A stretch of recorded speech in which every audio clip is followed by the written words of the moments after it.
Pemirsa, seorang pria di Maros, Sulawesi Selatan nyaris tewas setelah tersengat listrik bertegangan tinggi saat memperbaiki atap rumah warga. 4 orang termasuk 2 petugas damkar yang hendak mengevakuasi korban juga sempat tersengat listrik.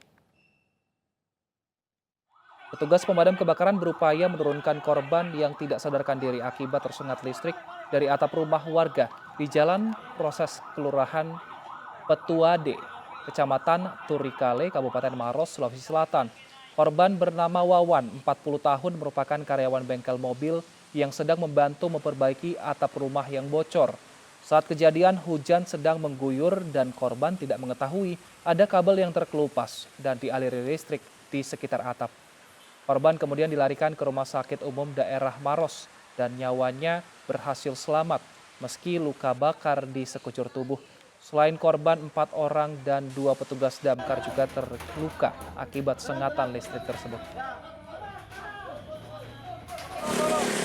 Jadi kita ke sana semua. Iya. Menolong itu naik ke bengkel itu menolong, kena juga. Panik dengan melihat kondisi rekan di atas yang sudah dalam keadaan sudah kesehatan kritis. Ya. Jadi dengan panik ini berusaha untuk menurunkan dengan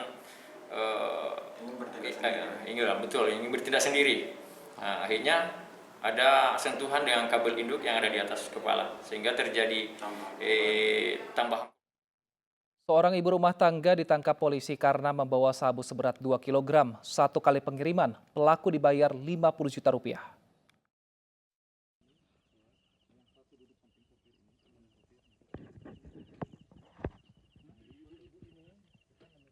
Mobil travel yang sedang melintas di Jalan Trans Kalimantan, Kabupaten Lamandau, Kalimantan Tengah terpaksa diberhentikan polisi. Pukul 2 dini hari, polisi menggeledah barang warga. Dalam penggeledahan, polisi menemukan narkoba jenis sabu seberat 2 kg. Ternyata pemiliknya adalah seorang ibu rumah tangga bernama Miss Jana. Penangkapan ini berdasarkan informasi dari masyarakat yang diduga ada pengiriman narkoba. Berdasarkan keterangan tersangka, 1 kali pengiriman pelaku dibayar sebesar 50 juta rupiah.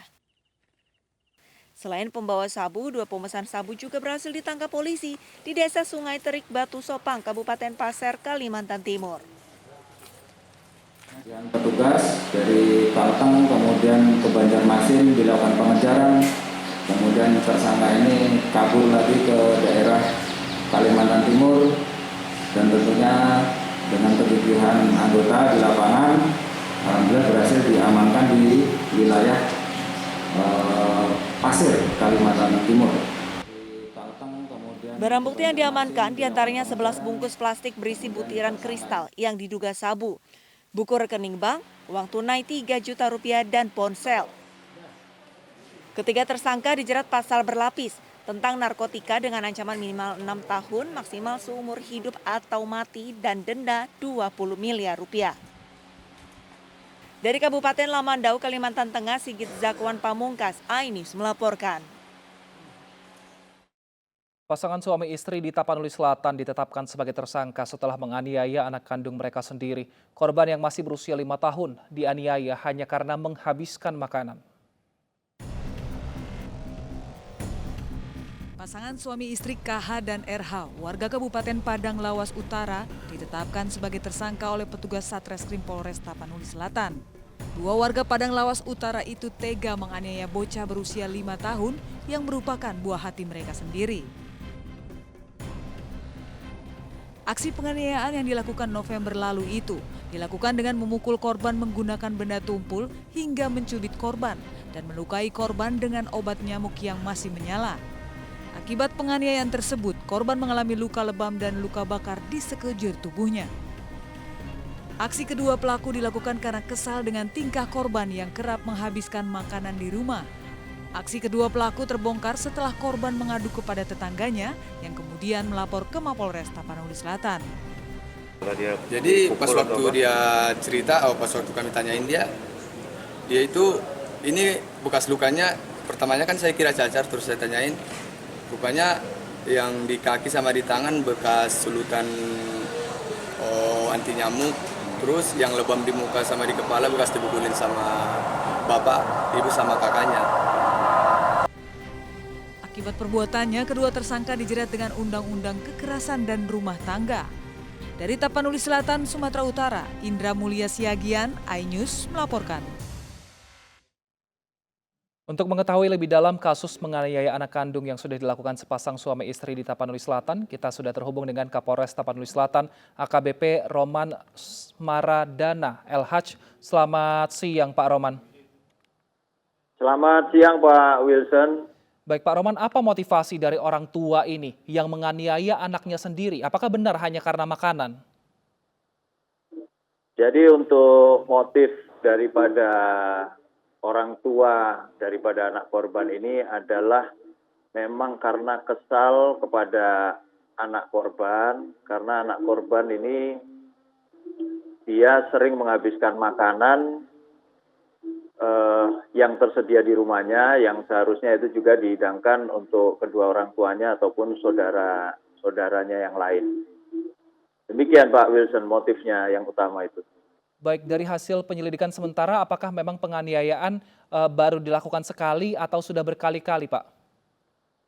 Kalau dari hasil penyelidikan dan penyidikan yang sudah kita lakukan selama kurang lebih 3 hari ini, kegiatan penganiayaan atau kekerasan terhadap anak korban ini dilakukan mulai dari awal November. Sampai kemarin ditemukan oleh tetangga daripada anak korban itu sekira hari Senin, tanggal 6 Desember, itu sudah dilakukan berulang-ulang. Jadi yang perlu saya luruskan di sini, yang melakukan adalah ada 3 orang.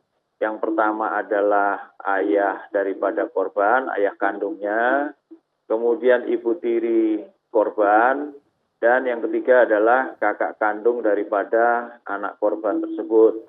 Untuk ayahnya adalah menganiaya atau melakukan kekerasan dengan cara memotong karet ban, kemudian karet ban itu dijepretkan kepada anak korban di bagian dada, perut, tangan, paha maupun pantat daripada anak korban. Untuk ibu tirinya itu melakukan dengan pukulan dengan ranting kayu kecil, pukul ke tangan, kemudian ke bagian paha maupun ke pantat korban dan kepala. Untuk kakak kandungnya ini yang juga usianya masih di bawah umur, ini melakukan penyulutan atau penyundutan dengan menggunakan obat anti nyamuk, obat bakar anti nyamuk yang sedang menyala kepada adik kandungnya juga secara lebih daripada 1 kali ataupun berulang-ulang. Demikian Pak Wilson.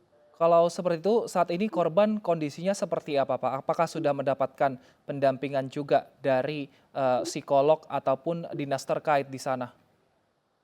Untuk korban semenjak kemarin dilaporkan pada hari Selasa, itu langsung mendapatkan pendampingan dari dinas terkait, yaitu dari Dinas Pusat Pelayanan Terpadu Pemberdayaan Perempuan dan Anak Kabupaten Padang Lawas Utara, serta Lembaga Perlindungan Anak Kabupaten Padang Lawas Utara.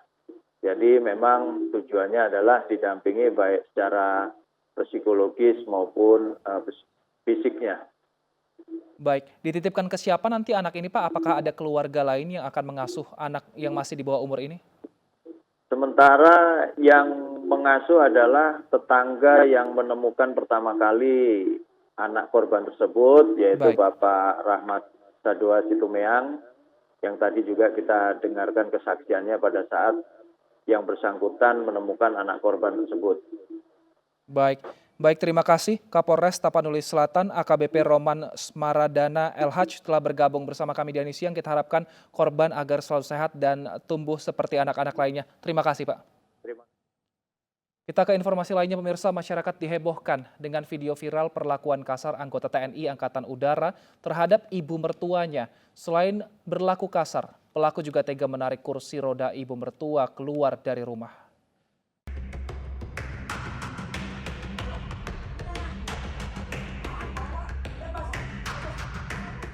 Video perlakuan kasar anggota TNI Angkatan Udara terhadap ibu mertuanya viral setelah diunggah oleh anggota DPR RI Hillary Brigita di akun Instagramnya Selasa kemarin.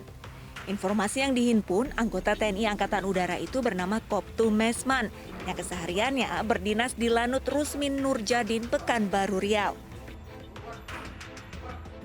Tak hanya berlaku kasar, Koptu Mesman dikabarkan juga mengusir ibu mertuanya dari rumah dinas. Namun kasus ini telah diselesaikan secara kekeluargaan oleh atasan yang bersangkutan dari Lanut Rusmin Nuryadin. Bahkan pelaku sudah meminta maaf kepada ibu mertuanya. Semuanya. Jangan bikin lagi ya, jangan ulangi lagi ya, kayak gini. Udah. Meski demikian, pihak TNI Angkatan Udara memastikan jika nantinya Koptu Mesman terbukti melakukan pelanggaran hukum, ia akan dikenakan sanksi sesuai aturan hukum yang berlaku. Tim Liputan iNews melaporkan.